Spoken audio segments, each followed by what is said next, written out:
ಕಾರ್ಯಕರ್ತನನ್ನ ಬರ್ಬರವಾಗಿ ಹತ್ಯೆ ಮಾಡಿರುವಂತಹ ಘಟನೆ ನಡೆದಿದೆ. ಫಾಜಿಲ್ ಕೊಲೆ ಕೇಸ್ ಆರೋಪಿಯಾಗಿದ್ದು ಸುಹಾಸ್ ಶೆಟ್ಟಿ ಮರ್ಡರ್ ಆಗಿರುವಂತಹ ವ್ಯಕ್ತಿ.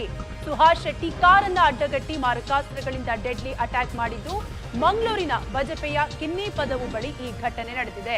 ಮಚ್ಚು ತಲ್ವಾರ್ನಿಂದ ಹಂತಕರು ಹತ್ಯೆಗೈದಿರುವಂತಹ ಘಟನೆ ಮಂಗಳೂರಿನಲ್ಲಿ ನಡೆದಿದೆ. ಮಂಗಳೂರಿನಲ್ಲಿ ಹಿಂದೂ ಕಾರ್ಯಕರ್ತನನ್ನ ಅಟ್ಟಾಡಿಸಿ ಕೊಲೆಗೈದಿರುವಂತಹ ಘಟನೆ ನಡೆದಿದ್ದು ನಾವಿಲ್ಲಿರ್ತಕ್ಕಂಥವ್ರು ಎಲ್ಲರೂ ಕೂಡ ಹೆಚ್ಚಾಗಿ ಮನುವಾದಕ್ಕೆ ಹಿಂದುತ್ವಕ್ಕೆ ವಿರೋಧ ಅಷ್ಟೇ. ಮತ್ತೆ ಯಾವ್ದಾದ್ರು ಧರ್ಮದಲ್ಲಿ ಕೊಲೆ ಹಿಂಸೆಗೆ ಪ್ರೋತ್ಸಾಹ ಇದೆಯಾ? ಯಾವ್ದಾದ್ರು ಧರ್ಮದಲ್ಲಿ.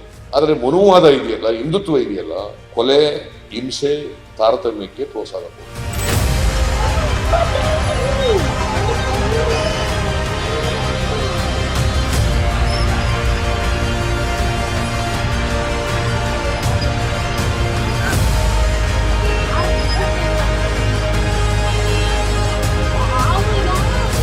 작다나.